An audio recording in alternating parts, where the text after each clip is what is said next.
Ulysses by James Joyce. It is around 8 o'clock in the morning, and Buck Mulligan, performing a mock mass with his shaving bowl, calls Stephen Dedalus up to the roof of the Martello Tower overlooking Dublin Bay. Stephen is unresponsive to Buck's aggressive joking.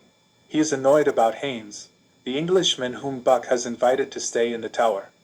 Stephen was awakened during the night by Haynes's moaning about a nightmare involving a black panther. Mulligan and Stephen look out over the sea, which Buck refers to as a great mother. This reminds Mulligan of his aunt's grudge against Stephen for Stephen's refusal to pray at his own mother's deathbed. Stephen, who is still dressed in mourning, looks at the sea and thinks of his mother's death, as Buck mocks Stephen for his second-hand clothes and dirty appearance. Buck holds out a cracked mirror for Stephen to see himself in. Stephen staves off Buck's condescension by suggesting that such a cracked-looking glass of a servant could serve as a symbol for Irish art. Buck puts a conciliatory arm around Stephen and suggests that together, they could make Ireland as cultured as Greece once was. Buck offers to terrorize Haynes if he annoys Stephen further, and Stephen remembers Buck's ragging of one of their classmates, Clive Kempthorpe.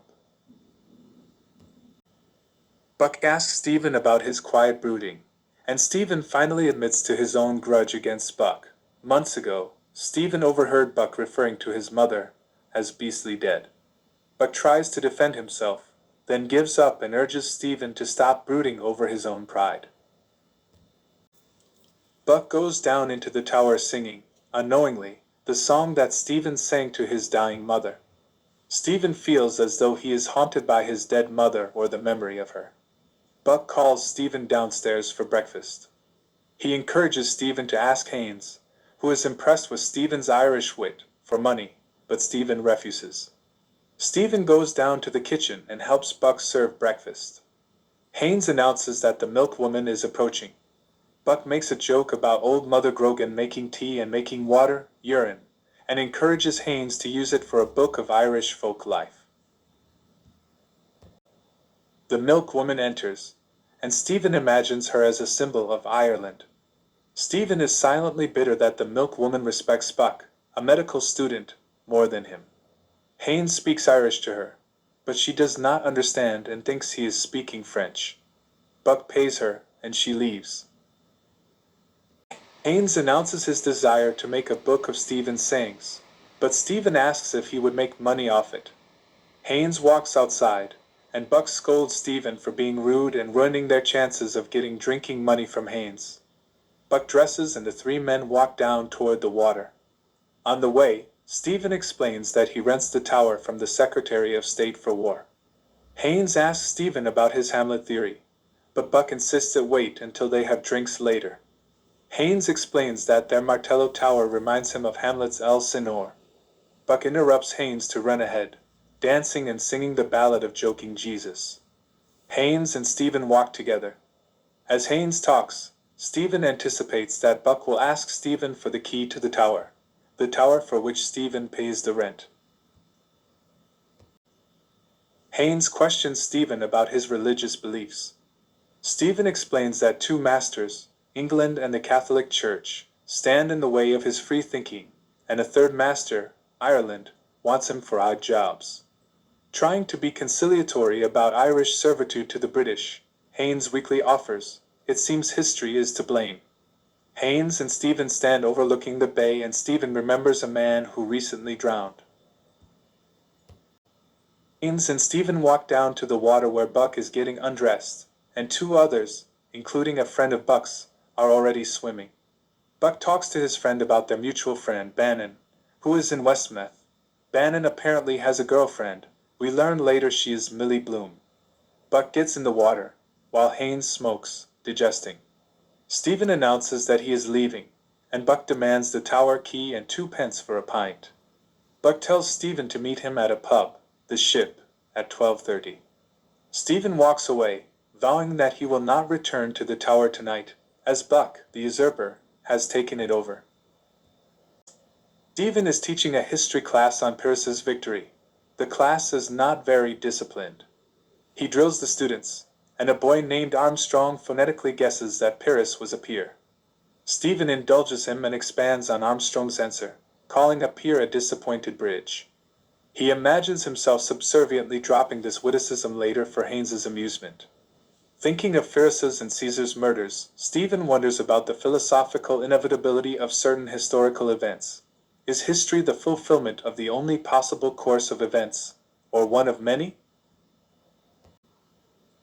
Stephen takes the class through Milton's Lycidas as he continues to ponder his own questions about history, questions he thought about while reading Aristotle in a Paris library. An image from Milton's poem makes Stephen think of God's effect on all men. Stephen thinks of the lines of a common riddle, then decides to tell the students his own riddle as they gather their things and prepare to leave to play field hockey. Stephen alone laughs at his impenetrable riddle about a fox burying his grandmother under a bush. The students leave, except for Sargent, who needs help with his arithmetic. Stephen looks at the ugly Sargent and imagines Sargent's mother's love for him. Stephen shows Sargent the sums, thinking briefly of Buck's joke that Stephen's Hamlet theory is proven by algebra. Thinking again of Amor Matris, or mother's love, Stephen is reminded of himself as a child, clumsy like Sargent. Sargent heads outside to join the hockey game. Stephen walks outside, then goes to wait in DC's office while DC, the schoolmaster, settles a hockey dispute. Mr. DC pays Stephen his wages and shows off his savings box. DC lectures Stephen on the satisfaction of money earned and the importance of keeping money carefully, and of saving it. DC remarks that an Englishman's greatest pride is the ability to claim he has paid his own way and owes nothing. Stephen mentally tallies up his own abundant debts. DC imagines that Stephen, whom he assumes is Fenian, or an Irish Catholic nationalist, disrespects DC as a Tory, a Protestant loyal to the English. DC argues his Irish credentials. He has witnessed much Irish history. DC then asks Stephen to use his influence to get a letter of DC's printed in the newspaper.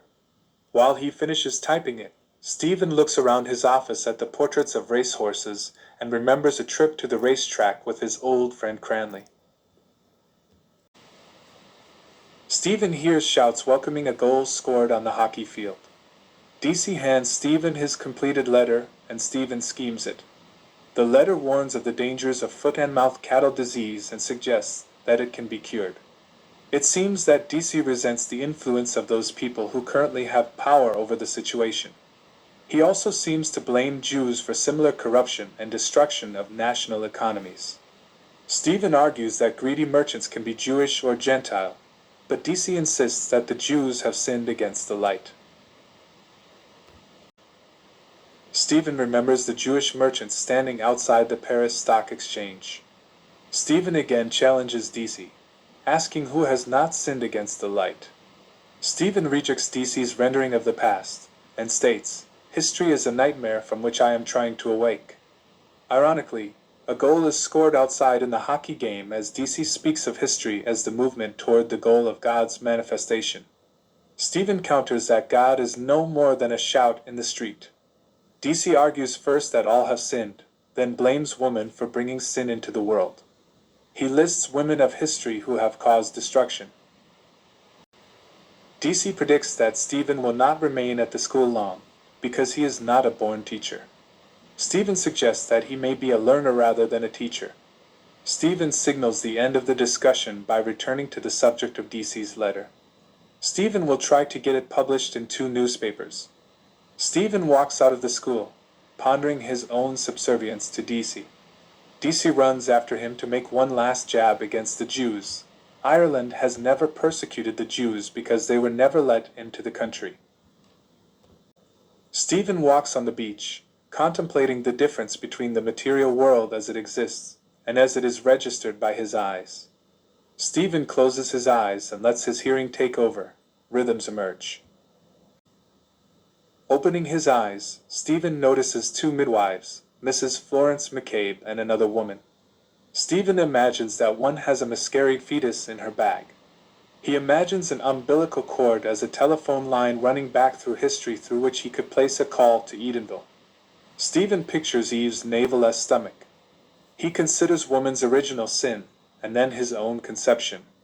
Stephen contrasts his own conception with that of Christ. According to the Nicene Creed, a part of the Catholic Mass, Christ was begotten, not made, meaning that he is part of the same essence as God the Father, and was not made by God the Father out of nothing. Stephen, in contrast, was made not begotten, in that though he has biological parents, his soul was created out of nothing and bears no relation to his father's. Stephen would like to argue the specifics of divine conception. Are the Father and the Son the same being or not? With heretic scholars of the past. The seer blows upon him, and Stephen remembers that he must take DC's letter to the newspaper, then meet Buck at the Ship Pub at 12:30. He considers turning off the beach to visit his Aunt Sarah. He imagines his father's mocking reaction to such a visit.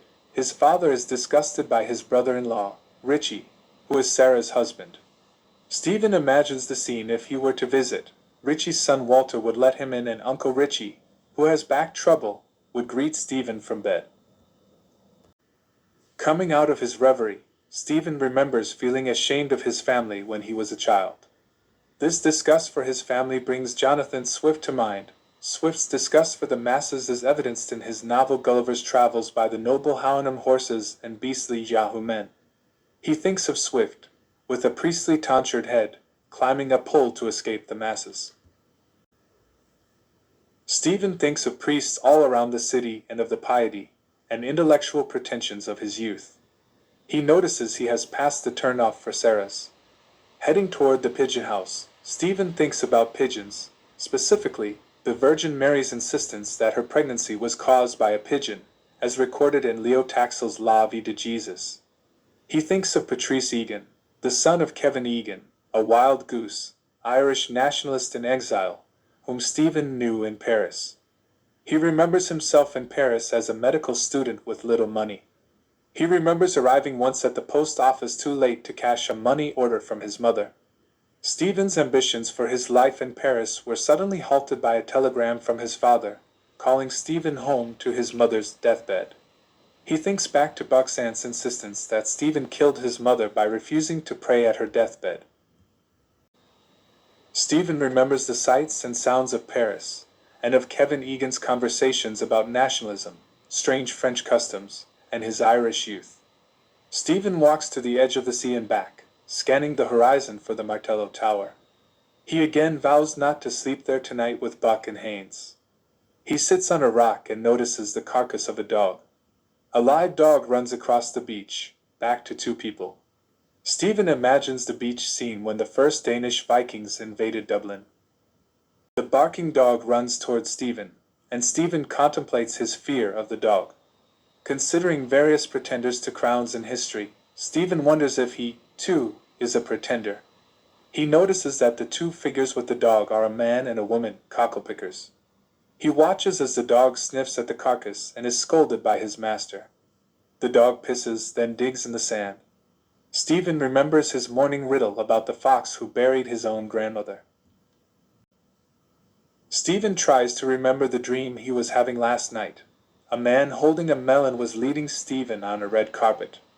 Watching the woman cocklepicker, Stephen is reminded of a past sexual encounter in Fumbly's Lane. The couple pass Stephen, looking at his hat. Stephen constructs a poem in his head and jots it down on a scrap torn from DC's letter. Stephen wonders who the she of his poem would be. He longs for affection. Stephen lies back and contemplates his borrowed boots and small feet that once fit into a woman's shoes. He pisses. He thinks again of the drowned man's body. Stephen gets up to leave, picks his nose, then looks over his shoulder to see if anyone has seen. He sees a ship approaching. Leopold Bloom fixes breakfast for his wife, Molly, and feeds his cat. Bending down with his hands on his knees, he wonders what he looks like to the cat and how her whiskers work as she laps milk. Bloom considers what he will get from the butcher for his own breakfast. He creeps upstairs to ask Molly if she would like anything from outside. Molly mumbles no, and the bed jingles under her. Bloom thinks about the bed, which Molly brought with her from Gibraltar, where she was raised by her father, Major Tweedy. Bloom checks on a slip of paper in his hat and his lucky potato, and he makes a note to retrieve his house keys from upstairs before he leaves for the day. Bloom walks outside and anticipates being warm in the black clothes he will wear for Paddy Dignam's funeral today. He imagines walking a path around the middle part of the globe in front of the sun's path to remain the same age, and he pictures the eastern landscapes. But no, he reasons, his mental images are fictional material, not accurate. Bloom passes Larry O'Rourke's pub and wonders if he should stop and mention Dignam's funeral, but he simply wishes O'Rourke a good day instead. Bloom tries to figure how all the small-time pub owners like O'Rourke make money, given how many pubs there are in Dublin. Bloom passes a school and listens to the students recite their alphabet and Irish place names. Bloom imagines his own Irish place name, Slieve Bloom. Bloom arrives at Dlugax, the butcher shop. He sees one kidney left and hopes the woman in front of him does not buy it. Bloom picks up a sheet of the wrapping newspaper and reads the ads. The woman pays for her order, and Bloom points to the kidney, hoping to fill his order quickly so that he can follow her home and watch her hips move. Too late to catch her, he continues reading his sheet of newspaper on the way home. It advertises fruit plantations for speculation in Palestine, and Bloom thinks of fruits from the Mediterranean and Middle East. Bloom passes a man he knows who does not see him. As a cloud passes over the sun, Bloom's thoughts turn sour with a more barren vision of the Middle East and the tragedy of the Jewish race. Bloom vows to improve his mood by beginning his morning exercises again, then turns his attention to an unrented piece of real estate on his street, and finally to Molly. The sun comes back out, and a blonde girl runs past Bloom. Bloom finds 2 letters and a card in the hall. Bloom senses that the one from Molly is from Blazes Boylan, Molly's associate and possible lover. Entering the bedroom, he gives Molly the letter and a card from their daughter Millie in Malinga. Molly puts Boylan's letter under her pillow and reads Millie's card. Bloom goes downstairs to prepare the tea and kidney. He schemes his own letter from Millie. Bloom brings Molly her breakfast in bed. Bloom asks her about her letter, and she explains that Boylan is bringing over the concert program this afternoon. Molly will sing La Ci Darum and Love's Old Sweet Song. Molly directs Bloom to bring her a book. While he retrieves the book, Bloom rehearses lines from La Ci Darum in his head, wondering if Molly will pronounce them correctly. Molly takes the book, a racy novel entitled Ruby, The Pride of the Ring, and finds the word she wanted to ask Bloom about, metempsychosis. Bloom rehearses the etymology, but Molly asks for the meaning in plain terms. Bloom explains reincarnation. Spotting a painting of a nymph over their bed, he gives her the example of nymphs returning in another form, such as a tree. Molly asks for another book by Paul de Kock. Molly smells Bloom's kidney burning and he runs downstairs to save it. Bloom sits down to eat and rereads Millie's letter. She thanks him for her birthday present and mentions a boyfriend, Bannon. Bloom thinks of Millie's childhood and of his son Rudy, who died several days after birth. He thinks about Millie becoming a woman and being aware of her own attractiveness. Since Millie has mentioned Boylan in her letter, he thinks of Blazes Boylan's confidence and feels helpless and regretful. He thinks of visiting Millie. Bloom fetches a copy of the magazine Tidbits and heads toward the outhouse to relieve himself. Bloom thinks of plans for his garden. On the toilet, Bloom reads the story Matcham's Masterstroke by Philip Beaufort. Satisfied with the regularity of his bowel movement, he finishes the story and thinks he could write a story and be paid for it. He could write about a proverb or about Molly's chatter. Bloom wipes himself with part of the story. He reminds himself to check the funeral time in the paper. Hearing the church bells, he thinks with pity about Dignam. Bloom walks a roundabout route toward the downtown post office, thinking about the people he passes and about the funeral he will attend at 11 a.m. While reading packet labels in the window of the Belfast and Oriental Tea Company, Bloom takes out the postal card for his pseudo-NYM, Henry Flower. Inspired by the tea labels, Bloom imagines the heady atmosphere of the East. He surreptitiously walks into the post office and picks up a typed letter addressed to his pseudonym. Outside the post office, Bloom opens his letter, But before he can read it, he is accosted by McCoy. Bloom makes small talk with McCoy while he tries to determine what is pinned to the letter, now in his pocket. While Bloom watches a sexy, upper-class woman across the street, McCoy makes small talk about Paddy Dignam's death, which he heard about from Bantam Lyons. Bloom anticipates seeing the woman's leg as she steps into her cab, but a tram blocks his view. Still chatting with McCoy, Bloom opens his newspaper and reads an ad. What is a home without /Plumtree's potted meat? /incomplete. /with it an abode of bliss. McCoy and Bloom speak about Molly's upcoming concert tour. McCoy's wife is an aspiring singer. Bloom thinks of Boylan's letter this morning and skirts the topic of Boylan's management of Molly's tour. Taking leave of Bloom, McCoy asks him to put McCoy's name down in the Dignams' funeral register. As McCoy leaves, Bloom thinks of the inferior singing ability of McCoy's wife. Bloom sees an advertisement for the play Leah. Bloom remembers the storyline, which involves the blind, dying Abraham recognizing the voice of his long-lost son, Nathan. This reminds Bloom of his own father's death. Bloom finally pulls out his letter. It has a flower inside. The letter is from his erotic pen pal, Martha Clifford. In it, she asks to meet her correspondent in person, calls him naughty for using a certain word in his last letter, and finally, asks him what kind of perfume his wife uses. Bloom puts the letter back in his pocket. He will never agree to meet her, but he will push further with the wording of his next letter. Bloom pulls the flower pin out of the enclosed flower and contemplates the many pins of women's clothes. A song comes to mind. Oh, Mary lost the pin of her drawers. He thinks of the names Martha and Mary, and of a painting of the biblical Martha and Mary. Under a railway arch, Bloom tears up the envelope from Martha. Bloom steps into the back door of a church, reads the missionary notice, and ponders tactics for bringing religion to natives. Inside the church, a ceremony is in progress. Bloom considers that churches provide opportunities for sitting close to attractive women. He thinks of the power of Latin to stupefy. Sitting down in a pew, Bloom ponders the communal feeling that must come from taking communion. He thinks about Martha acting indignantly respectable 1 minute about his diction, but asking to meet with him, a married man, the next minute. This discrepancy reminds Bloom of the turncoat Carey, who had a respectable, religious life, but was also involved with the Invincibles who committed the Phoenix Park murders. Bloom watches the priest rinse out the wine chalice and wonders why they do not use Guinness or another beverage. Looking at the choir loft, Bloom thinks of Molly's performance of the Stabat Mater.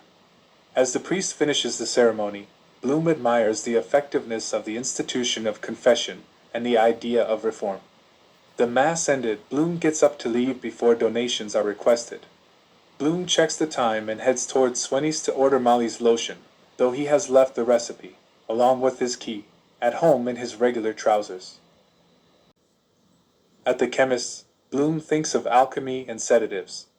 While the chemist searches for the lotion recipe, Bloom thinks of Molly's lovely skin and wonders if he has time for a bath. Bloom takes a lemon soap from the chemist and plans to return later to pick up the lotion and pay for both.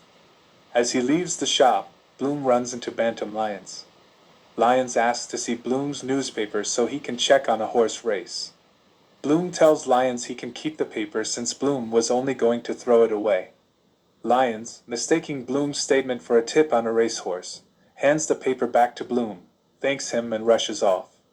Bloom thinks disgustedly about betting fever and begins to walk toward the public baths. He critiques an ineffective advertisement for college sports. He greets Hornblower, the porter, and thinks ahead to the moment when his body will be naked and reclined in a tub, his penis limp and floating like a flower. Bloom steps into a carriage after Martin Cunningham, Jack Power, and Simon Dedalus. They are going to Dignam's funeral. As the carriage begins to move, Bloom points out Stephen on the street. Simon disapprovingly asks if Mulligan is with him. Bloom thinks Simon is too vehement, but reasons that Simon is right to look out for Stephen, as Bloom would have for Rudy if he had lived. Cunningham starts to describe his night at the pub and then asks Dedalus if he has read Dan Dawson's speech in this morning's paper. Bloom moves to take out the paper for Dedalus, but Dedalus signals that it would be inappropriate to read it now. Bloom schemes the obituaries and checks that he still has Martha's letter. Bloom's thoughts soon wander to Boylan and his upcoming afternoon visit. At this moment, the carriage passes Boylan in the street, and the other men salute him from the carriage. Bloom is flustered by the coincidence. He does not understand what Molly and the others see in Boylan. Power asks Bloom about Molly's concert, referring to her as Madam, which makes Bloom uncomfortable. The carriage passes Reuben J. Dodd, a moneylender, and the men curse him. Cunningham remarks that they have all owed money to Dodd, except Bloom, his look implies. Bloom begins to tell a humorous story about how Dodd's son almost drowned, but Cunningham rudely takes over. The men soon check their laughter and reminisce sadly about Dignam. Bloom remarks that he died the best way, quickly and painlessly, but the other men disagree silently. Catholics fear a sudden death because one has no chance to repent. Power pronounces that the worst death is a suicide and Dedalus agrees. Cunningham, knowing that Bloom's father committed suicide, argues for a charitable attitude toward it. Bloom is appreciative of Cunningham's sympathy. The carriage stops for a cattle crossing. Bloom wonders aloud why there is no tram line for the cattle, and Cunningham agrees. Bloom also suggests funeral trams, but the others agree only reluctantly. Cunningham reasons that a tram would prevent hearse accidents, such as the one recently that ended with a coffin dumped onto the road. Bloom envisions Dignam spilling out of his coffin. The carriage passes a water canal that runs to Malinga, where Millie lives, and Bloom considers visiting her. Meanwhile, Power points out the house where the child's fratricide, a well-known murder, took place. The carriage arrives and the men get out.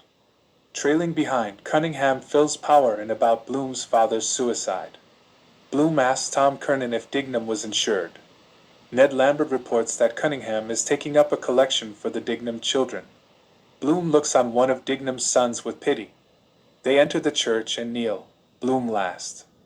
Bloom watches the unfamiliar ceremony and thinks about the repetitiveness of a priest's job. The ceremony ends and the coffin is carried outside. As the procession passes May Dedalus's grave, Dedalus begins crying. Bloom thinks about the realities of death, specifically the failure of body organs. Corny Kelleher, the undertaker, joins them. Ahead, John Henry Menton asks who Bloom is. Lambert explains that he is Molly's husband. Menton fondly recalls dancing with Molly once, and he harshly wonders why Molly married Bloom. The cemetery caretaker, John O'Connell, approaches the men and tells a good-natured joke. Bloom wonders what it would be like to be O'Connell's wife. Would the graveyard be distracting? He admires the neatness of O'Connell's cemetery, but he thinks it would be more efficient to bury bodies vertically. He thinks about the fertilizing power of dead bodies and imagines a system by which people would donate their bodies to fertilize gardens. Thinking of O'Connell's jokes, Bloom recalls the joking grave diggers in Hamlet. However, Bloom thinks one should not joke about the dead during the 2-year mourning period. In the background, O'Connell and Kelleher confer about tomorrow's funerals. The men assemble around the grave, and Bloom wonders who the man in the Macintosh is. He is the unlucky 13th member of the party, and he was not in the chapel for the service. Bloom thinks of his own funeral plot with his mother and son in it already. He thinks of the horror of being buried alive and how telephones and coffins would prevent it. The reporter, Hines, asks Bloom for his full name. Bloom asks him to mention McCoy's name, as well, as McCoy had requested in episode 5. He asks Bloom for the name of the unfamiliar man in the Macintosh, but Bloom does not know it. Bloom watches as the grave diggers finish. Bloom strolls through the cemetery, thinking that the money spent on luxurious graves could be given to charities for the living and that gravestones would be more interesting if they explained who the person was. He thinks of his upcoming visit to his father's grave. He sees a rat and thinks of a rat eating a corpse. Bloom is happy to be leaving the cemetery, since he has been thinking about necrophilia, ghosts, hell, and how a graveyard visit makes one feel closer to death. He passes Menton on the way out, and tells him his hat has a ding in it. Menton snubs him. Episode 7 takes place in the Freeman newspaper offices. Newspaper-like headlines break the episode up into smaller passages. Without the headlines, the episode reads much the same as previous episodes have. In Dublin city centre, tramcars, postal carts, and porter barrels simultaneously roll to their destinations. Bloom is in the back office of the Freeman getting a copy of his Keys advertisement. Bloom walks through the printing rooms to the telegraph offices, which are under the same ownership as the Freeman. He approaches the foreman, City Councillor Ninetti, who is Italian by birth and Irish by choice. Ninetti is speaking to Hines about his report of Dignam's funeral.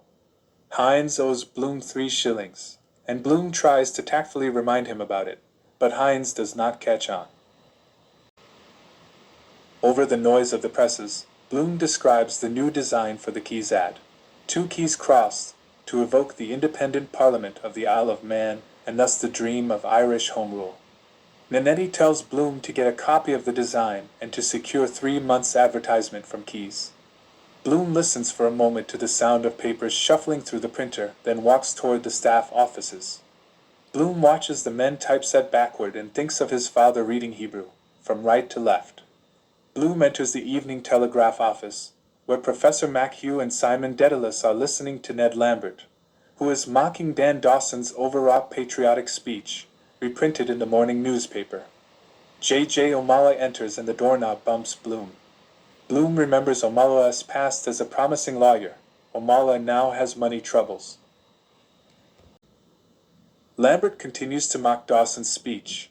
Bloom agrees with the criticism but reminds himself that such speeches are well received in person. Crawford enters, greeting Machew with mock disgust. Dedalus and Lambert leave for a drink. Bloom uses Crawford's telephone to call Keys. Lenihan enters with the sports edition and proclaims that Scepter will win today's horse race. We hear Bloom on the phone. He seems to have missed Keys at his office. Re-entering the room, Bloom bumps into Lenihan. Bloom tells Crawford that he is headed out to settle the Keys ad. Crawford could not care less. A minute later, Machew notices from the window that the newsboys are following Bloom. Mimicking his jerky walk, Lenihan imitates it too. O'Malley offers Machew a cigarette. Lenihan lights their cigarettes, waiting to be offered one. Crawford jokes with Machew, a Latin professor, about the Roman Empire. Lenihan tries to tell a riddle, but no one listens. O'Madden Burke enters with Stephen Dedalus behind him. Stephen hands DC's letter to Crawford. Crawford knows DC and comments on DC's ornery late wife, which helps Stephen understand DC's view that women are responsible for the sin of the world. Crawford schemes DC's letter and agrees to publish it. Machew is arguing that the Greeks and the Irish are similar because they are dominated by other cultures, Roman and British, respectively, yet retain a spirituality that those cultures do not have. Lenihan finally tells his riddle. Crawford comments on the gathering of many talents in the room, literature, law, etc. Machew remarks that Bloom would represent the art of advertising, and O'Madden Burke adds that Mrs. Bloom would add vocal talent. Lenihan makes a suggestive comment about Molly. Crawford asks Stephen to write something sharp for the paper.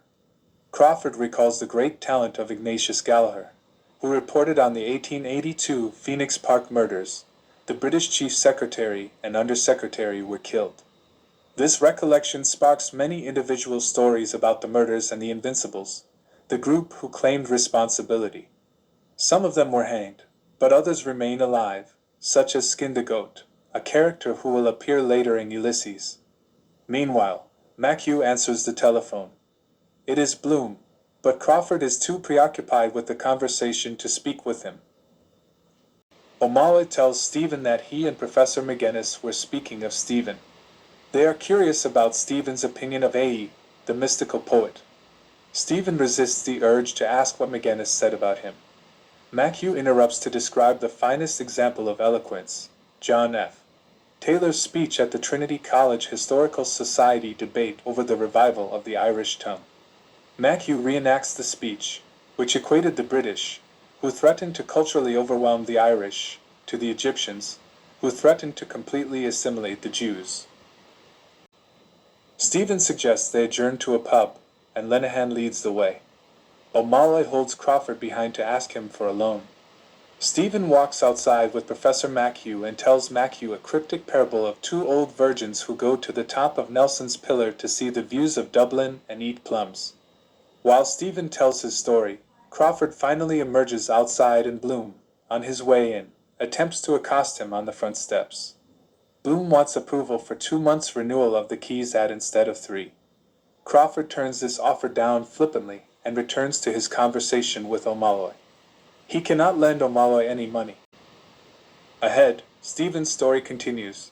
The women, giddy at the top of the pillar, eat their plums and spit the seeds over the side. Stephen laughs. The story is apparently over, but the listeners are confused. Stephen names his story a Pisgah site of Palestine, or the parable of the plums. Mathew laughs knowingly. Meanwhile, the trams and other vehicles all across the city continue to roll. Bloom walks past the candy store. A man hands Bloom a throwaway flyer, advertising a visiting American evangelist. Bloom at first thinks his own name is on the flyer, but then realizes it reads, Blood of the Lamb. Bloom passes Dilly Dedalus. Bloom pities the now motherless Dedaluses.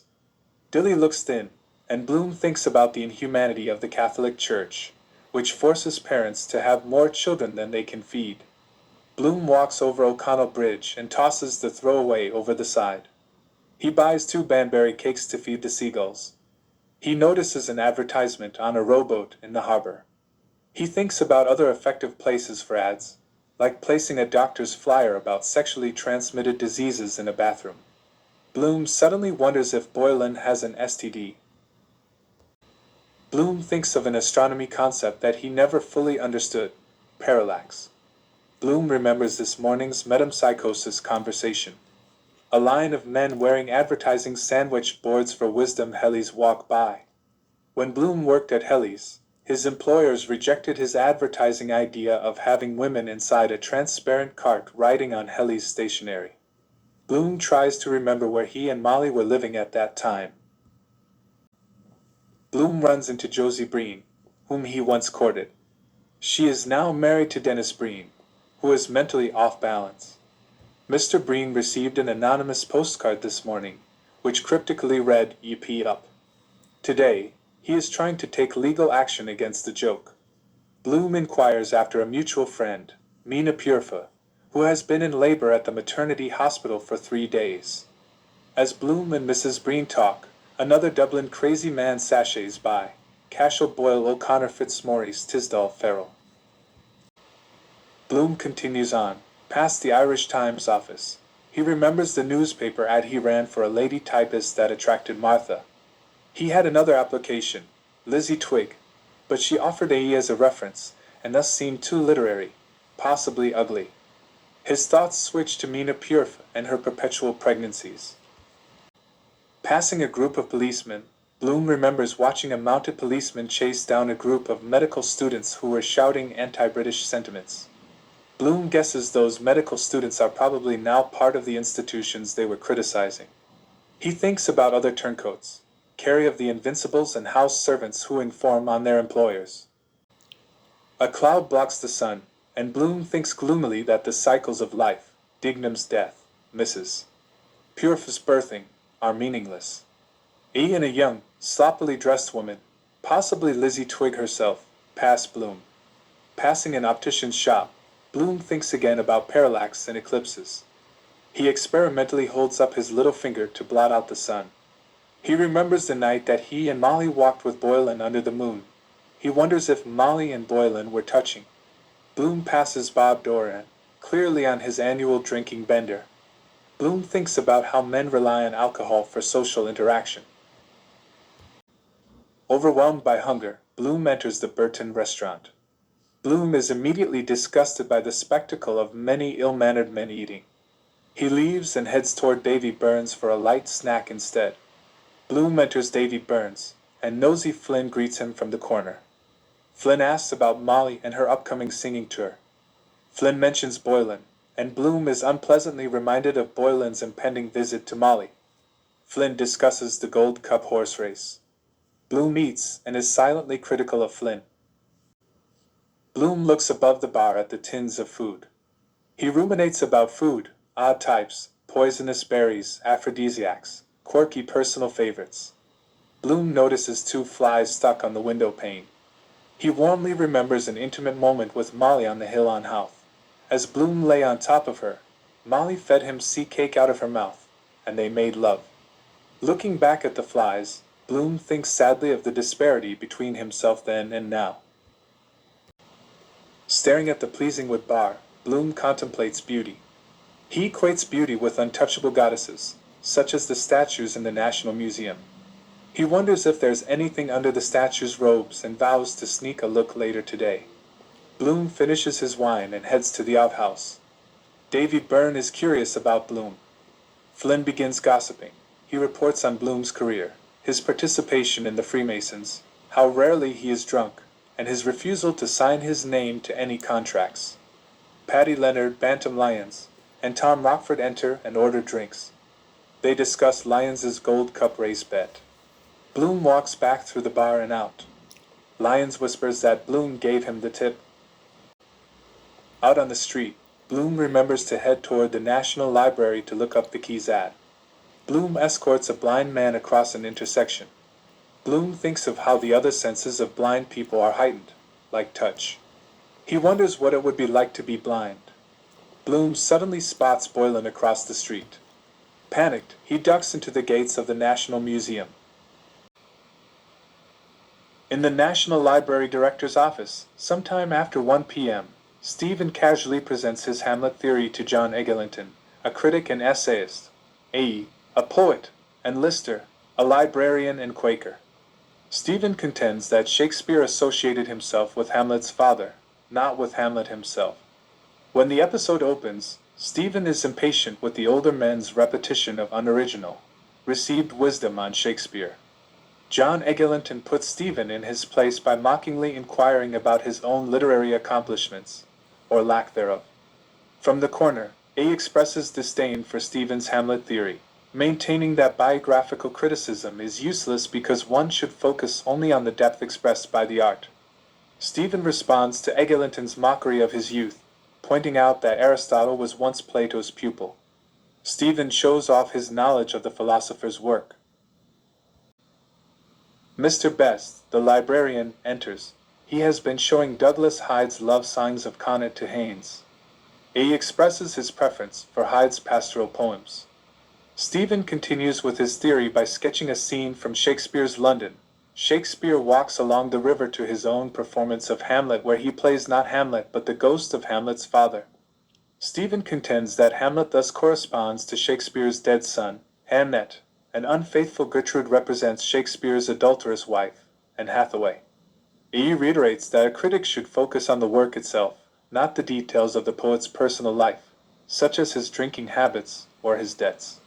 Stephen recalls that he himself owes A some money. Eglinton argues that Anne Hathaway is historically unimportant, and he cites biographers who depict Shakespeare's early marriage to Anne Hathaway as a mistake he rectified by going to London. Stephen counters that geniuses make no mistakes. Lister re-enters the room. Stephen, drawing on the plots and imagery of the early plays, demonstrates that the older and seduced young Shakespeare in Stratford. He gets up to leave. He is expected elsewhere. Eglinton inquires if he will be at Moore's, an Irish novelist, tonight. Buck and Haynes will be there. Lister mentions that A is compiling a volume of the work of young Irish poets. Someone suggests that Moore is the man to write the Irish epic. Stephen is resentful not to be included in the poetry collection, nor in their social circle. He vows to remember the snub. Stephen thanks A for taking a copy of DC's letter for publication. Eglinton returns to the argument. He believes that Shakespeare is Hamlet himself, as Hamlet is such a personal character. Stephen argues that Shakespeare's genius was such that he could give life to many characters. Still focusing on Anne Hathaway's adultery, Stephen points out that Shakespeare's middle plays are dark tragedies. His later, lighter plays testify, through their young female characters, to the arrival of Shakespeare's granddaughter, who reconciled the rift with the grandmother. Stephen makes another point.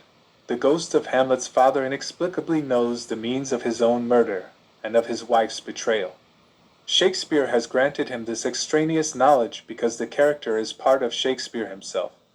Buck, who has been standing in the doorway, mockingly applauds Stephen. Buck approaches Stephen and produces a cryptic telegram that Stephen sent to him at the ship instead of showing up himself. Buck playfully chides Stephen for standing him and hangs up. A library attendant comes to the door and summons Lister to help a patron, Bloom, find the Kilkenny people. Buck recognizes Bloom standing in the hall and explains that he just saw Bloom in the National Museum eyeing the rear end of a goddess statue, implying that Bloom is a homosexual. Buck teasingly warns Stephen to beware of Bloom. Stephen continues, while Shakespeare was in London living the high life with many sexual partners, and cheated on him back in Stratford, this hypothesis would explain why there is no other mention of her in the plays. Shakespeare's will pointedly left her only his second-best bed. Eglinton suggests that Shakespeare's father corresponds to the ghost of Hamlet's father. Stephen forcefully denies this supposition, insisting that the ghost of Hamlet's father is not Shakespeare's father, but Shakespeare himself, who was old and graying at the time the play was written. Fathers, Stephen digresses, are inconsequential. Paternity is unprovable and therefore insubstantial. Fathers are linked to their children only by a brief sexual act. Stephen goes on to suggest that Anne cheated on Shakespeare with his brothers, Edmund and Richard, whose names appear in Shakespeare's plays as adulterous or usurping brothers. Eglinton asks Stephen if he believes his own theory, and Stephen says no. Eglinton asks why he should expect payment for it if he does not believe it. Buck tells Stephen it is time for a drink, and they leave. Buck makes fun of Eglinton, a lonely bachelor. Buck reads aloud a play he was scribbling while Stephen argued. It is a farce, entitled Every Man His Own Wife or A Honeymoon in the Hand. As they walk out the front door, Stephen senses someone behind him. It is Bloom. Stephen steps away from Buck, and Bloom passes between them down the steps. Whispering, Buck again alludes jokingly to Bloom's lusty homosexuality. Stephen walks down the steps, feeling spent. Episode 10 consists of 19 short views of characters, major and minor, as they make their way around Dublin in the afternoon. Within each subsection, short, disjunctive paragraphs pop up that depict a simultaneous action in some other part of the city. These are not rendered below. Father John Conmee travels from his Dublin presbytery to a suburban school to try to get Patrick Dignam's son admitted for free. Conmee walks to the tram station, passing a one-legged sailor, 3 schoolboys, and others on the way. Conmee gets on an outbound tram, notices a poster of Eugene Stratton, a black-faced minstrel, and thinks about missionary work. Conmee gets off at Howth Road, takes out his breviary, book of prayers, and reads to himself as he walks. In front of him, a young couple guiltily emerges from the hedgerow. Conmee blesses them. Corny Kelleher examines a coffin lid, then gossips with the policeman. The one-legged sailor crutches up Eccles Street, singing a patriotic English song and asking for alms. He passes Katie and Booty Dedalus.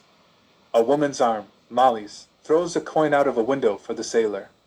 Katie and Booty Dedalus enter their kitchen, where their sister Maggie is washing clothes. The Dedalus sisters discuss the household's lack of money and food. Sister Mary Patrick has donated some pea soup to them.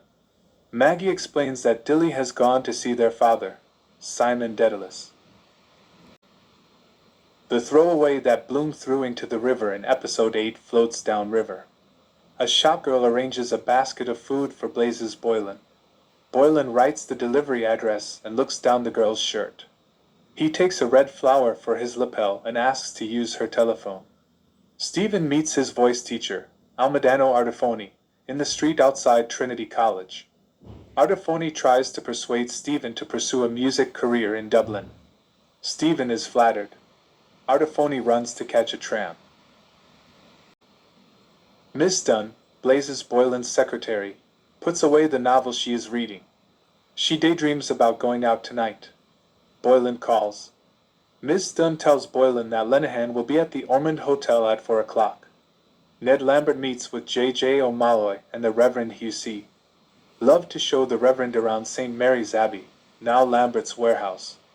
Lambert discusses the history of the Abbey with Love, who is writing a history book. Lambert and O'Malloy discuss O'Malloy's money troubles. Tom Rockford shows his invention, a mechanism to keep track of betting races, to Nosey, Flynn, McCoy, and Lenehan. Lenehan promises to speak to Boylan this afternoon about Rockford's invention. McCoy and Lenehan leave together. Lenehan ducks into a betting office to check on the price for Scepter, his pick for the Gold Cup race. Lenehan reemerges and reports to McCoy that Bantam Lyons is inside betting on a long-shot horse, the horse Lyons thinks Bloom tipped him to in episode 5. The men spot Bloom looking through a book merchant's cart nearby. Lenehan claims to have groped a willing Molly. McCoy sticks up for Bloom, who he thinks has an artistic side. Bloom looks through the books at a bookseller's cart and settles on Sweets of Sin for Molly. At Dylan's auction rooms, the lackey rings the bell. Dilly Dedalus waits outside for her father. Simon emerges and Dilly asks him for money. He hands over a shilling he borrowed from Jack Power. Dilly suspects he has more money, but Simon walks away from her. The vice-regal cavalcade has begun its crosstown journey. Tom Kernan passes the spot where the patriot Robert Emmet was hanged, and thinks of Ben Dollard singing The Crappie Boy. Kernan spots the vice-regal cavalcade, but waves too late. Stephen looks at jewels in a shop window, then browses a bookseller's cart. His sister Dilly approaches him and asks Stephen if a French primer that she just bought is good. Stephen considers Dilly, who has his eyes and his quick mind but who is caught in the desperate situation at their family home. Stephen is caught between an impulse to save Dilly and the others and an impulse to escape from them completely. Bob Cowley greets Simon Dedalus and they discuss Cowley's debt to Reuben J. Dodd, the moneylender. Ben Dollard arrives with advice about Cowley's debt. Martin Cunningham, along with Jack Power and John Wise Nolan, conducts a collection for the Dignam children. Nolan ironically notes Bloom's generous 5-shilling donation. Cunningham, Power, and Nolan meet up with John Henry, the assistant town clerk, and John Fanning, the sub-sheriff. The vice-regal cavalcade passes them. Buck Mulligan and Haynes sit in a coffee shop, where Parnell's brother is playing chess in the corner. Haynes and Mulligan discuss Stephen. Haynes thinks Stephen is mentally off balance. Mulligan agrees that Stephen will never turn out to be a true poet, because he has been damaged by Catholic visions of hell. Tisdall Farrell walks behind Almedano Artifoni in a zigzag and collides with the blind man that Bloom helped at the end of episode 8. Dignam's son, Patrick Jr., walks homeward carrying pork steaks. He passes other schoolboys and wonders if they know of his father's death. He thinks of his father's coffin being carried out, and the last time he saw his father, who was drunk and going out to the pub. The progress of the vice-regal cavalcade, containing William Humble, Earl of Dudley and Lady Dudley, among others, is tracked from the vice-regal lodge in Phoenix Park to the Mirus Bazaar. It passes many of the people we have seen so far in the chapter. Most of them notice, and some salute the cavalcade. Episode 11 begins with a jumbled prelude of phrases, fragments, it turns out, of the text to come. Episode 11 also uses a technique similar to Episode 10, whereby sections of text that describe events happening in another location interrupt the narrative at hand. The Ormond Hotel barmaids, Lydia Dowse and Mina Kennedy, strain to see the vice-regal cavalcade out the window, then gossip and giggle over their tea. Meanwhile, Bloom is walking past shop windows nearby. Simon Dedalus enters the Ormond bar, followed by Lenehan, looking for Boylan.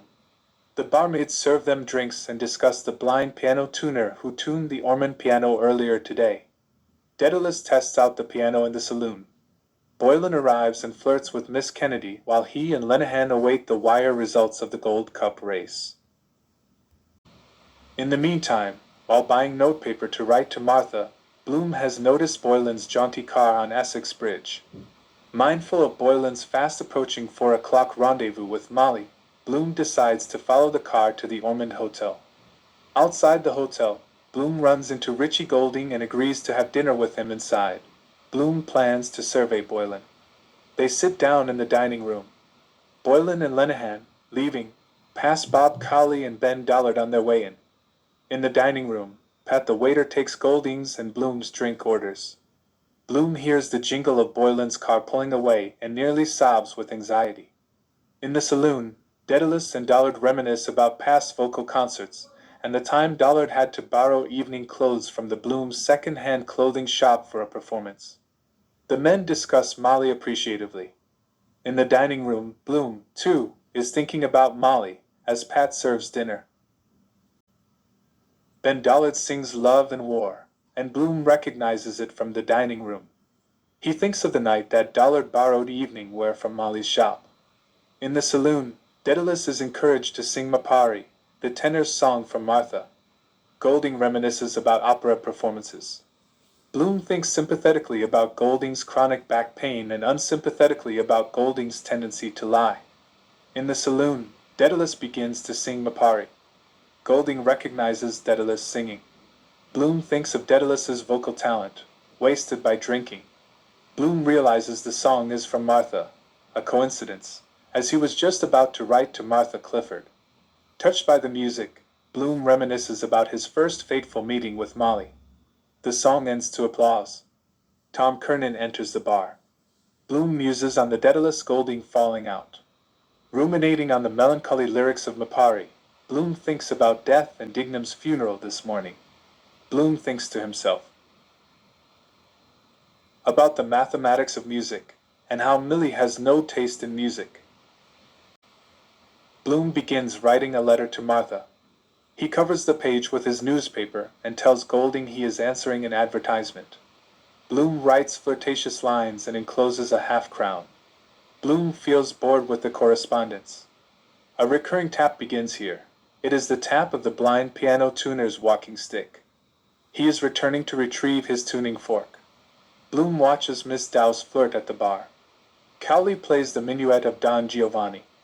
Bloom thinks about the omnipresence of music in the world, women's singing voices, and the eroticism of acoustic music. He imagines that Boylan is just arriving to meet Molly. Indeed, Boylan is now knocking on the Bloom's door. Tom Kernan requests The Crappie Boy, a nationalist song about a young member of the 1798 rebellion tricked and hanged by a British man disguised as his confession priest. Bloom prepares to leave. Golding is disappointed. All are quiet for the song. Bloom watches Miss Dowse and wonders if she notices him looking at her. Bloom hears the line about the Crappie Boy being the last of his race and thinks about his own stunted family line. Bloom continues watching Miss Dowse, who is running her hand around the phallic beer pull. Bloom finally rouses himself. He bids Golding goodbye, checks his belongings, and dodges out to the hallway before cheers erupt at the end of the song. Bloom walks toward the post office, feeling gassy from the cider. He regrets making a 5 o'clock appointment to meet Cunningham about the Dignam's insurance. Bloom thinks skeptically that the Crappie Boy should have noticed that the priest was a British soldier in disguise. Back at the Ormond, someone mentions to Dedalus that Bloom was there and just left. They discuss Bloom and Molly's vocal talent. The blind piano tuner finally arrives to retrieve his tuning fork. Bloom spots Bridie Kelly, a local prostitute with whom he once had an encounter. He avoids her by looking in a shop window at a picture of Irish patriot Robert Emmet and his famous last words. Bloom reads the speech to himself, while farting under the cover of a noisily approaching tram. An unnamed, first-person narrator describes the events of his afternoon. In addition to the first-person narration, the episode contains over 30 passages in prose that parody, through hyperbole, Irish mythology, legal jargon, journalism, and the Bible, among other things. The narrator meets Joe Hines on the street. and agrees to get a drink at Barney Kiernan's pub so Hines can tell the citizen about the foot-and-mouth disease cattle meeting. A passage in the style of old Celtic sagas describes the marketplace they walk past as a land of plenty. Arriving at the pub, they greet the citizen and his dog, Gary Owen. The citizen is described at length, mock heroically. Alf Bergen enters, laughing at Dennis Breen, who is walking by outside with his wife. Bergen tells the story of Breen's U.P., a postcard, and orders a Guinness from the bartender. The beverage is lovingly described. The citizen notices Bloom pacing outside and wonders with hostility what he is doing. He refers to Bloom as a Freemason. Talk switches to Paddy Dignam. A séance at which Dignam's soul appears is described. Bob Doran, a character from Dubliners, rails loudly at the cruelty of God to take Dignam away. The narrator disgustedly notes that Doran is on his annual drinking binge. Bloom enters. He is supposed to meet Martin Cunningham. Hines tries to buy Bloom a drink, but Bloom politely refuses. The subject of hangings is raised, and Bloom speaks pedantically about capital punishment. The citizen dominates the conversation, recalling hanged Irish nationalists. The narrator watches Bloom and thinks scornfully of Molly. The narrator knows a fair amount about the Blooms, thanks to Pisser Burke, who has a connection to them. Bloom is trying to make a fine point about hangings, but the citizen interrupts him with narrow-minded nationalistic sentiments. A passage of journalistic prose describes the public spectacle of a martyr's hanging. Hines orders another round. The narrator is bitter that Bloom will not drink nor buy rounds. Bloom explains he is meeting Cunningham to visit Mrs. Dignam. Bloom launches into an explanation of the insurance complexities. The men briefly discuss Nanetti, who is running for mayor, and the citizen denounces Nanetti's Italian origins. The conversation switches to sports. Hines alludes to the citizen's role as a founder of the Gaelic sports revival. Bergen mentions a recent boxing match from which Boylan profited. Bloom talks about lawn tennis while everyone else discusses Boylan. A sports journalese passage describes an Irish-English boxing match. Bergen brings up Boylan's and Molly's upcoming concert tour. Bloom is distant, and the narrator guesses that Boylan is sleeping with Molly. J.J. O'Malley and Ned Lambert enter. Conversation switches to Dennis Breen's madness. Bloom ponders Mrs. Breen's suffering, but no one else is sympathetic. The citizen, involved in a conversation about Ireland's troubles, begins making anti-Semitic and xenophobic remarks while looking at Bloom. Bloom ignores him. John Wise, Nolan, and Lenihan enter. Lenihan tells the narrator about the Gold Cup race. Throwaway. An outside horse won. Lenihan, Boylan, and Boylan's lady friend lost money on Scepter. The citizen continues declaring the exploitation of Ireland. He longs for the day when Ireland can respond to the wrongs England has committed against it with force. Bloom contends that persecution perpetuates nationalistic hatred. Nolan and the citizen quiz Bloom about his own nationality. Bloom claims Irish nationality by birth and Jewish allegiance. Nolan suggests that the Jews have not properly stood up for themselves. Bloom responds that love and life are better options than force and hatred. Bloom leaves to go find Cunningham. The citizen ridicules Bloom's call for love. Lenihan tells everyone Bloom probably went to cash in on his throwaway bet. See episode 5 for this misunderstanding. The narrator visits the outhouse, thinking disparagingly about Bloom's stinginess. He returns inside to find everyone gossiping about Bloom. Cunningham, Power, and Crofton arrive. A Renaissance-style passage describes the greetings. Cunningham asks for Bloom, and the new arrivals quickly become involved in the Bloom gossiping. Cunningham reveals Bloom's Hungarian origins and original family name, Vorg. The citizen sarcastically suggests that Bloom is the new messiah for Ireland. He jokingly suggests that Bloom's children are not his own, then alludes to Bloom's femininity. Cunningham calls for charity toward Bloom and toasts a blessing to all present. A passage describing the blessing ceremony follows. Bloom re-enters the pub breathlessly to find that Cunningham has arrived. Cunningham, sensing that the room is turning belligerent, escorts Bloom, Power, and Crofton out to their car. The citizen follows, yelling jibes about Bloom's Jewishness. The narrator is disgusted with the citizen for making a scene. Bloom, held back by Power, lists off famous Jews, including, finally, Christ. The citizen grabs a biscuit tin and throws it after the car. A long passage provides an exaggerated description of the impact of the tin. A biblical passage describes Bloom as Elijah in a chariot ascending into heaven. A mawkish, cliched, third-person narrative describes the summer evening on Sandymount Strand, near Mary, Star of the Sea Church.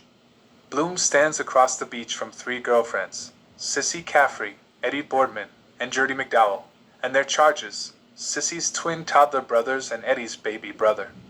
Sissy and Eddie tend to the babies and occasionally tease Gertie, who is sitting some distance away. The narrative sympathetically describes Gertie as beautiful, and outlines the commercial products she uses to maintain her looks. Gertie's crush, the boy who bicycles past her house, has been aloof lately. Gertie daydreams of marriage and domestic life with a silent, strong man. Meanwhile, Eddie and Sissy deal loudly with the children's disputes. Gertie is mortified by her friend's unladylike obscenity, especially in front of the gentleman Bloom. Nearby, at the Star of the Sea Church, a men's temperance retreat begins with a supplication to the Virgin. The toddlers kick their ball too far.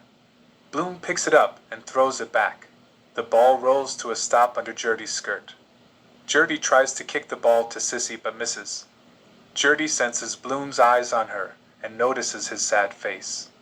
She fantasizes that he is a foreigner in mourning who needs her comfort. Gertie displays her ankles and her hair for Bloom, knowing she is arousing him. Gertie wonders aloud how late it is, hoping Sissy and Eddie will take the children home. Sissy approaches Bloom and asks for the time. Bloom's watch has stopped. Gertie watches Bloom put his hands back in his pockets and senses the onset of her menstrual cycle. She yearns to know Bloom's story. Is he married? A widower? Duty-bound to a madwoman? Sissy and the others are preparing to leave when the fireworks from the Myris Bazaar begin. They run down the Strand to watch, but Gertie remains. Gertie leans back, holding her knee in her hands, knowingly revealing her legs, while she watches a long Roman candle firework shoot high in the sky.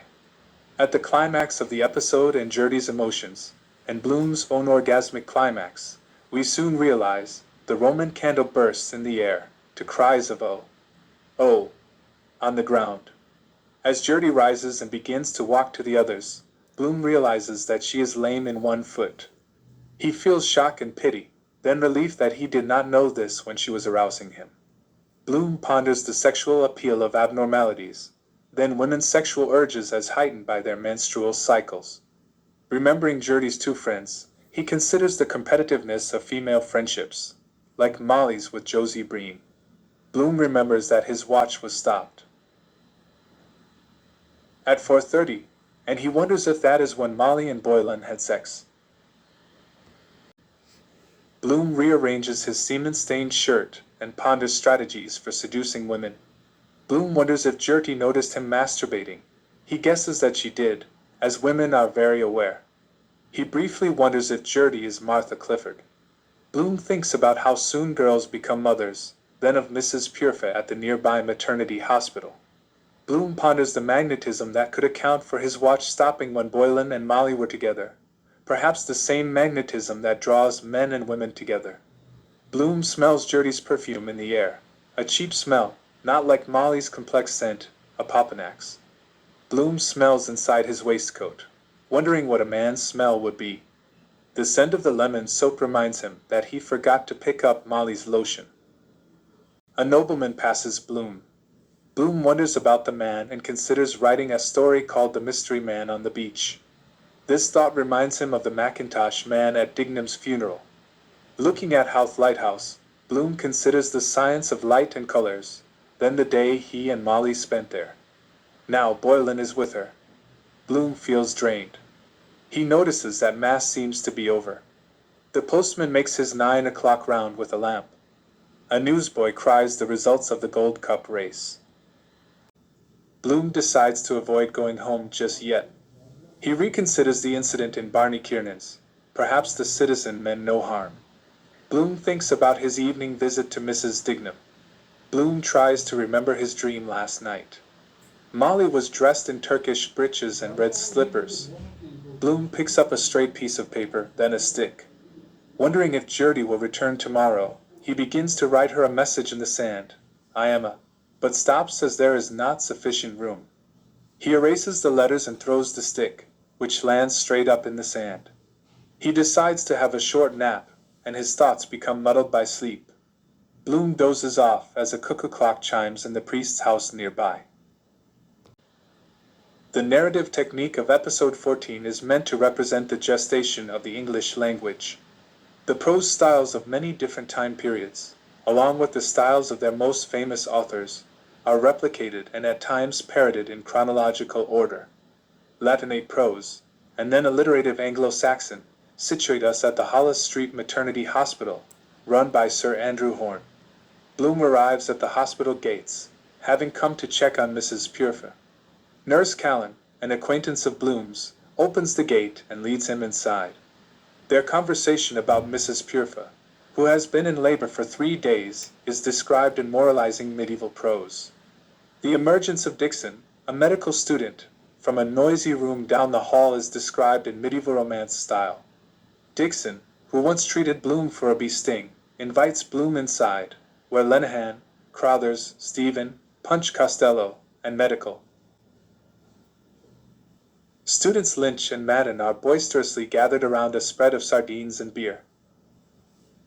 Dixon pours Bloom a beer, which Bloom quietly deposits in his neighbor's cup. A nun comes to the door and asks for quiet.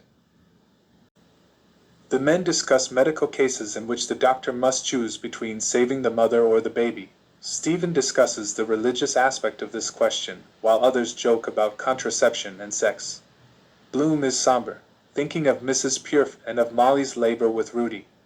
Bloom considers Stephen, imagining that he is wasting time with these men. Stephen's pouring of more beer and consideration of the quibbles of Mary's pregnancy with Jesus are described in Elizabethan prose. Punch Costello interrupts with a bawdy song about a pregnant woman. Nurse Quigley comes to the door and shushes them.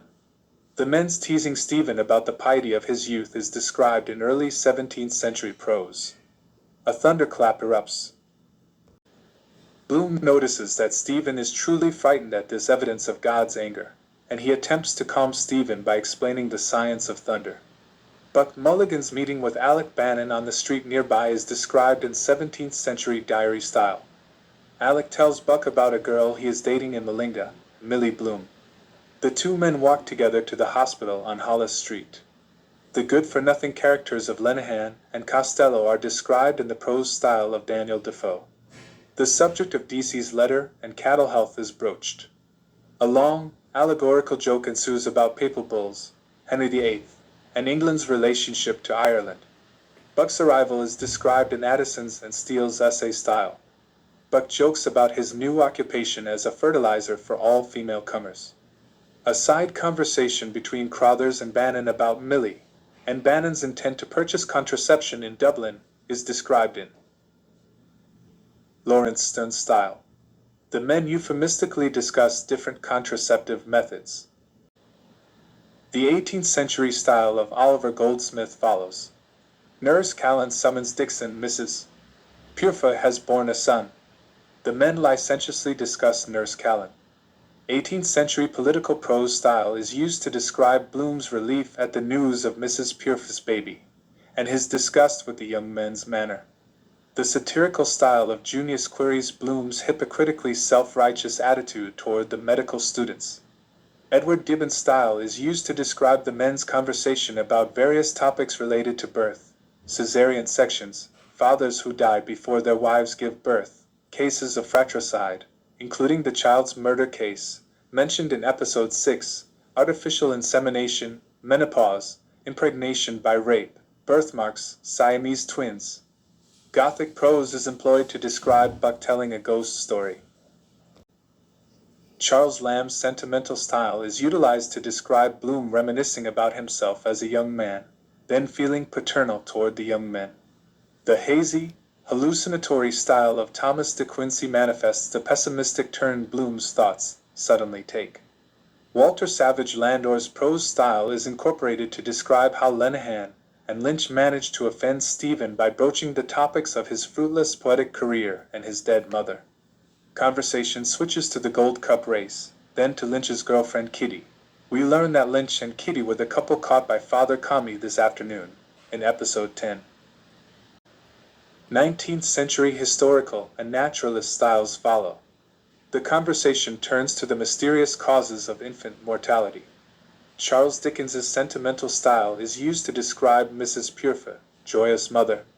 Cardinal Newman's religious prose style is employed to describe how past sins can haunt a man.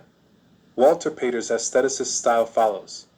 Bloom ponders Stephen's aggressive words about mothers and babies. Bloom remembers watching Stephen, as a child, exchange reproachful glances with his mother. John Ruskin's style is used to describe Stephen's spontaneous suggestion to proceed to Burke's pub. Dixon joins them. Bloom lags behind, asking Nurse Callan to say a kind word to Mrs. Purfoy. Thomas Carlyle's prose style hails the virility of Mr. Purfoy. The narrative breaks into a chaotic rendering of various 20th century dialect and slang as the men hurry to Burke's. Stephen buys the first round. The Gold Cup race is discussed. Stephen buys another round of absinthe, and Alec Bannon finally realizes that Bloom is Millie's father and nervously slips away. The barman calls time, and someone gossips about the man in the Macintosh in the corner. The barman kicks them out as the fire brigade passes on its way to a fire. Someone vomits. Stephen convinces Lynch to come with him to the brothel district. A nearby poster advertising a visiting minister, the same ad that Bloom received in episode 8, inspires a final switch to the style of American sales pitch evangelism. Episode 15 takes the form of a play script with stage directions and descriptions, with characters' names appearing above their dialogue. The majority of the action of episode 15 occurs only as drunken, subconscious, anxiety-ridden hallucinations. Near the entrance to Nighttown, Dublin's red light district, Stephen and Lynch walk toward a familiar brothel. The focus switches to Bloom nearby. Bloom has attempted to follow Stephen and Lynch to Nighttown, but he has lost them. He ducks into a pork butcher's to buy a late-night snack. Bloom immediately feels guilty about the expense, and a hallucination begins in which Bloom's parents, Molly, and Gertie McDowell confront Bloom about various offenses. Next, Mrs. Breen appears. She and Bloom briefly renew their old flirtation. In a dark corner, Bloom feeds his meat purchases to a hungry dog.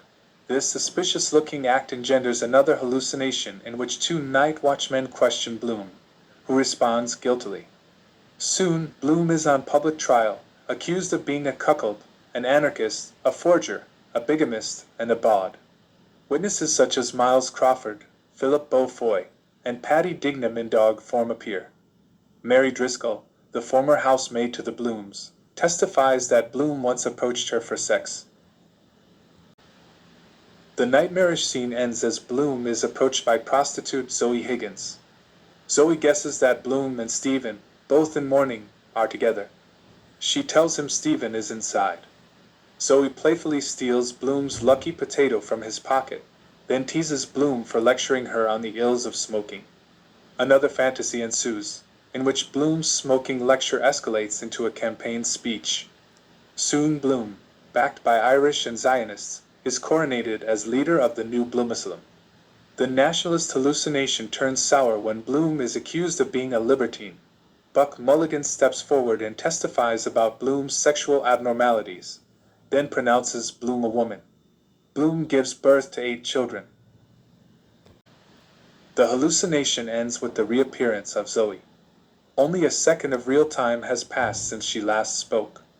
Zoe leads Bloom inside Bella Cohen's brothel, where Stephen and Lynch are socializing with prostitutes Kitty and Florrie. Stephen is pontificating and playing the piano. Florrie misunderstands Stephen and assumes he is making an apocalyptic prophecy. An apocalyptic hallucination, Stephen's, ensues. Another hallucinatory sequence, Bloom's, begins with the arrival of the Poti Vorig, Bloom's grandfather, who lectures Bloom about sex. When Bella Cohen herself enters the room, a long hallucination begins. Bella becomes Bello, proceeding to master and violate a feminized Bloom, while taunting him about past sins and Boylan's virility. Bello suggests that Bloom's household would be better served without him, and Bloom dies. The hallucination continues, perhaps in Bloom's afterlife, with the pristine nymph, from the picture in the Bloom's bedroom, humiliating Bloom for being a dirty mortal. The spell ends only when Bloom confronts the nymph with her own sexuality. Bloom finds Bella Cohen standing before him. Again, only seconds seem to have really passed since her entrance. Bloom gets his lucky potato back from Zoe. Bella demands payment from the men, and Stephen gives Bella more than enough money for all three of them. Bloom puts down some of his own money and returns Stephen's overpayment to him, then takes control of all Stephen's money for the evening, since Stephen is drunk. Zoe reads Bloom's palm and pronounces him a henpecked husband. Another hallucination ensues, involving Bloom watching Boylan and Molly have sex. Talk turns to Stephen's Parisian adventures, and Stephen colorfully describes his escape from his enemies and his father. Zoe starts the pianola, and everyone except Bloom dances. Stephen spins faster and faster, nearly falling. The rotting ghost of his mother rises up from the floor. Stephen is horrified and remorseful. He asks for confirmation that he did not cause her death. The ghost is noncommittal in response, speaking of God's mercy and wrath. The others notice Stephen looks petrified, and Bloom opens a window.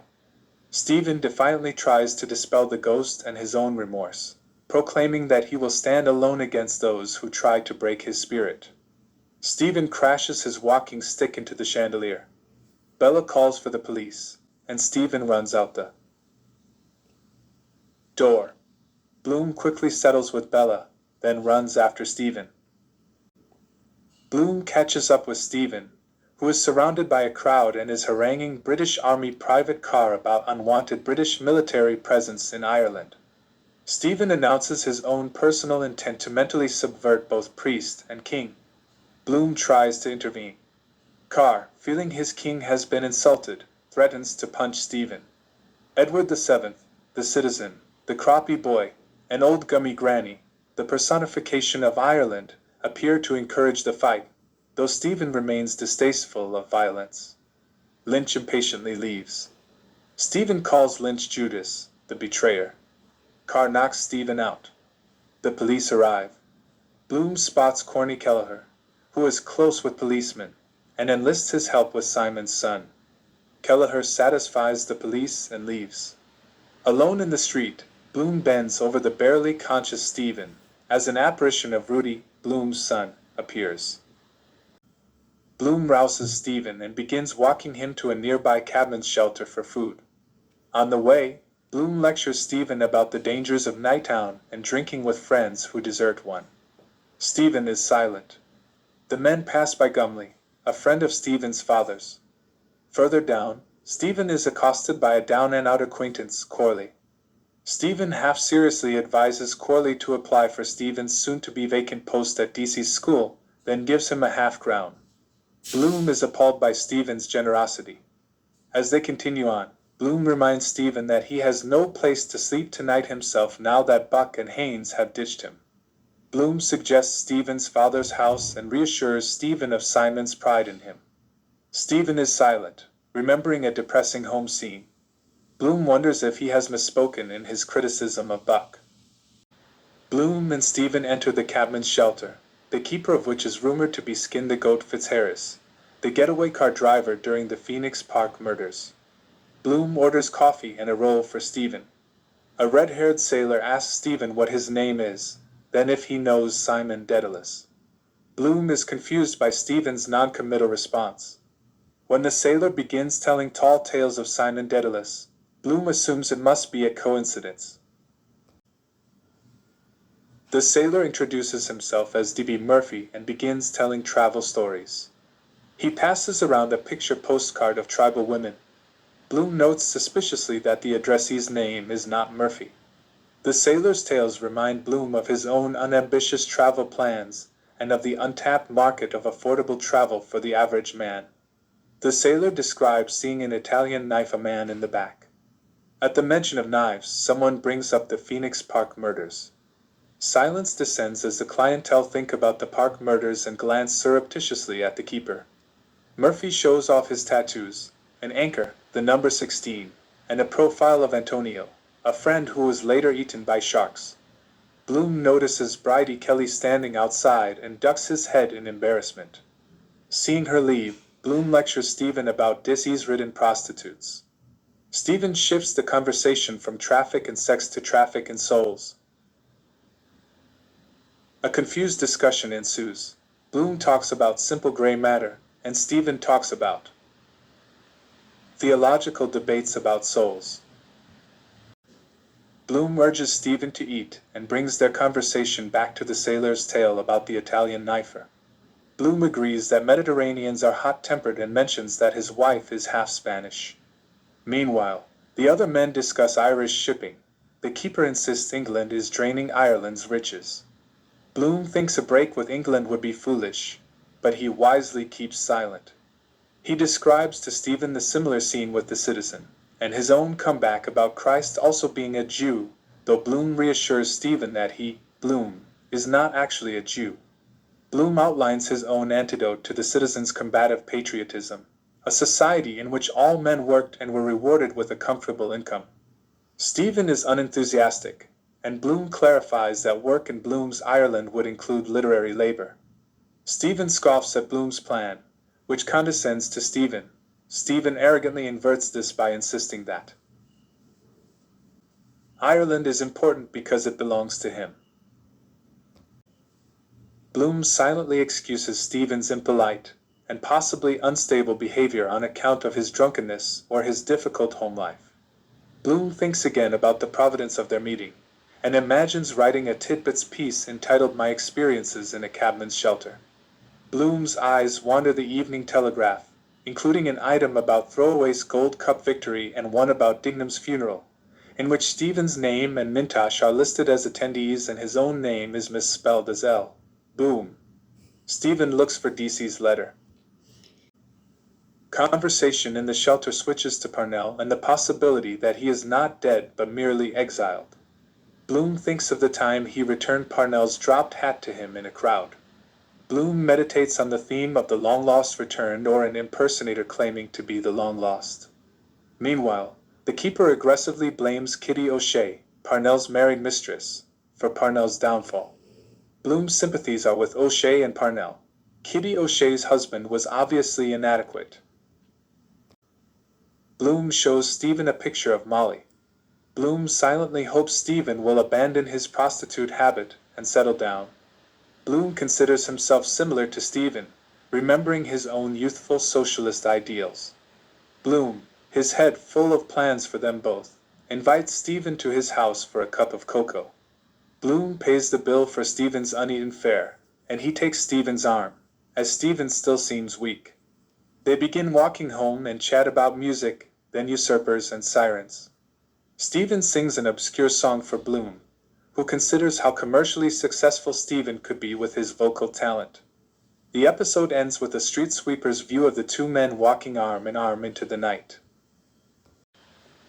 Episode 17 is narrated in the third person through a set of 309 questions and their detailed and methodical answers, in the style of a catechism or Socratic dialogue.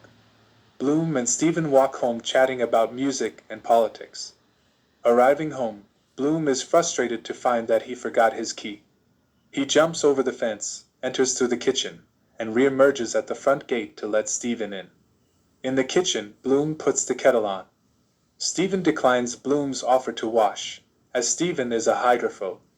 The contents of Bloom's kitchen are reviewed, including those that betrayed Boylan's presence earlier in the day, a gift basket and betting tickets. The latter remind Bloom of the Gold Cup, and the misunderstanding between himself and Bantam Lions, in episode 5, dawns on him. Bloom serves cocoa for them both, and they drink in silence. Bloom, watching Stephen think, considers his own youthful forays into poetry. The narrative reveals that Bloom and Stephen have met twice before, once when Stephen was 5, and another time when he was 10. On the latter occasion, Stephen invited Bloom to dinner at the Dedaluses, and Bloom politely declined. Their personal histories are compared, as well as their temperaments. Stephen's is artistic, while Bloom's tends toward applied science through his interest in invention and advertising.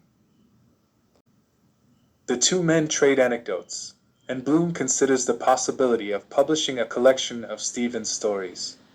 They recite and write Irish and Hebrew for each other. Stephen senses the past in Bloom, and Bloom senses the future in Stephen.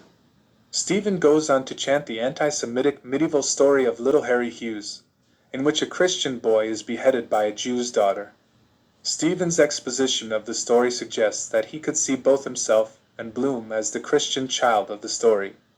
But Bloom has mixed feelings and immediately thinks of his own Jew's daughter, Millicent.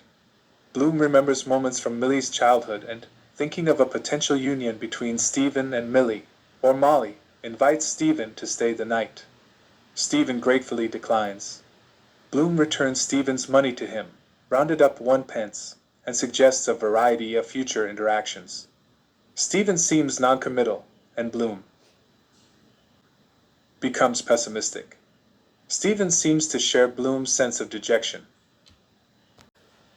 Bloom shows Stephen out, and they urinate together in the yard while looking at the night sky, where a shooting star suddenly appears. Bloom lets Stephen out, and the two shake hands as the church bells ring. Bloom listens to Stephen's footsteps and feels alone. Bloom goes back in. Entering the front room, he bumps his head on furniture that has been moved. He sits down and begins to disrobe. The contents of the room and Bloom's budget for the day, omitting the money paid to Bella Cohen, are catalogued. Bloom's ambition to own a simple bungalow in the suburbs is described. Bloom deposits Martha's letter in his locked cabinet drawer and thinks pleasantly about his favorable interactions today with Mrs. Breen, Nurse Callan, and Gertie McDowell. The contents of the second drawer include several family documents, including Bloom's father's suicide note. Bloom feels remorseful, mostly because he has not upheld his father's beliefs and practices, such as keeping kosher. Bloom is grateful for his father's monetary legacy, which saved him from poverty. Here Bloom daydreams of his unrealized vagrant self, traveling all over the globe, navigating by the stars. Bloom's reverie ends, and he moves toward his bedroom, thinking of what he did and did not accomplish today. Entering the bedroom, Bloom notices more evidence of Boylan. Bloom's mind schemes over his assumed catalogue of Molly's 25 past suitors, of which Boylan is only the latest. Bloom reflects on Boylan, feeling first jealous, then resigned. Bloom kisses Molly's behind, which is near his face, as he is sleeping with his head at the foot of the bed. Molly wakes up, and Bloom tells her about his day with several omissions and lies. He tells Molly about Stephen, whom he describes as a professor and author. Molly is silently aware that it has been over 10 years since she and Bloom have had sexual intercourse. Bloom is silently aware of the tenseness of their relations since the onset of Millie's puberty. As the episode comes to a close, Molly is described as Heatelis, Earth Mother, while Bloom is both an infant in the womb and the sailor returned and resting from his travels. A typographical dot ends the episode and indicates Bloom's resting place. The first of Molly's 8 giant sentences that comprise her interior monologue begins with her annoyance and surprise that Bloom has asked her to serve him breakfast in bed. Molly intuits that Bloom has had an orgasm today, and she thinks of his past dalliances with other women. She thinks of her afternoon of sex with the aggressive and well-endowed Boylan, a refreshing change after Bloom's strange lovemaking techniques. On the other hand, Molly guesses Bloom is more virile than Boylan and remembers how handsome Bloom was when they were courting. Thinking of Josie and Dennis Breen's marriage, Molly feels that she and Bloom are perhaps mutually lucky.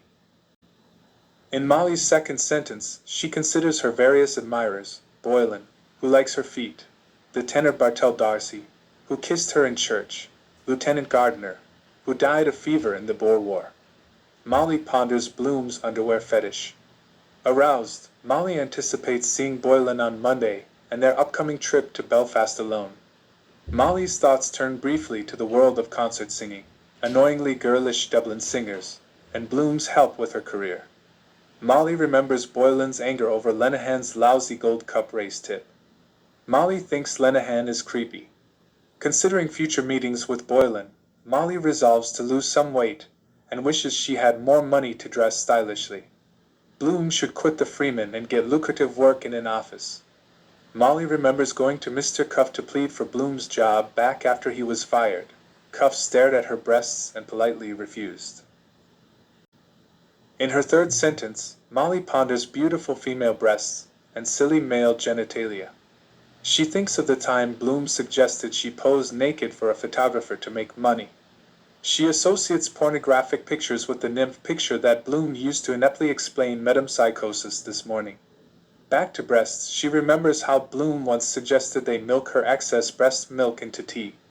Molly imagines gathering all of Bloom's outrageous ideas into a book, before her thoughts return to Boylan and the powerful release of her orgasm this afternoon.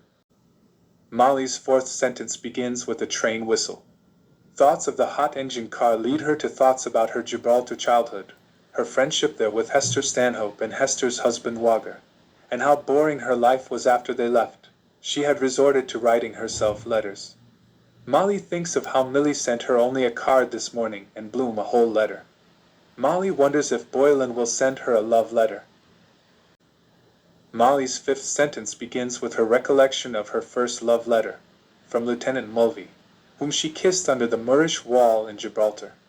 She wonders what he is like now.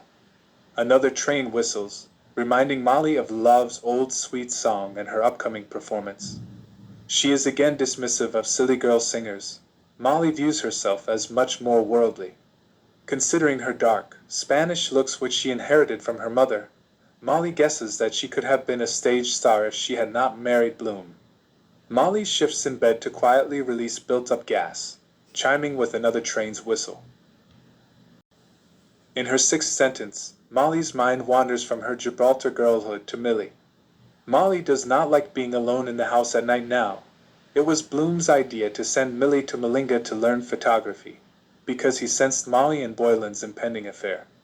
Molly ponders her close but tense relationship with Millie, who has become wild and good-looking like Molly used to be. Molly realizes with frustration that her period is starting and gets up to use the chamber pot. She realizes that Boylan did not make her pregnant. Scenes from the afternoon run through her mind. In her seventh sentence, Molly climbs quietly back into bed and thinks back over their frequent moves, a result of Bloom's shaky financial history. Molly worries that he has spent money on a woman today, as well as the Dignam family. Molly thinks of the men at Dignam's funeral. They are nice, but Molly resents their condescension to Bloom. Molly recalls Simon Dedalus's vocal talent and wonders about Simon's son. Molly remembers meeting Stephen as a child and fantasizes that Stephen is probably not stuck up, just young enough and appealingly clean. Molly plans to read and study before he comes again so he will not think her stupid. In her eighth sentence, Molly thinks of how Bloom never embraces her, weirdly kissing her bottom instead. Molly reflects on how much better a place the world would be if it was governed by women. Considering the importance of mothers, she thinks again of Stephen, whose mother has just died, and of Rudy's death, then stops this line of thought for fear of becoming depressed.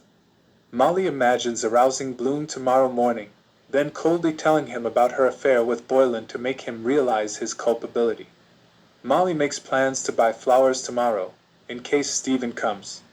Meditating on flowers and nature, the products of God, she thinks lovingly of the day she and Bloom spent outdoors on Howth, his marriage proposal, and her resoundingly positive response.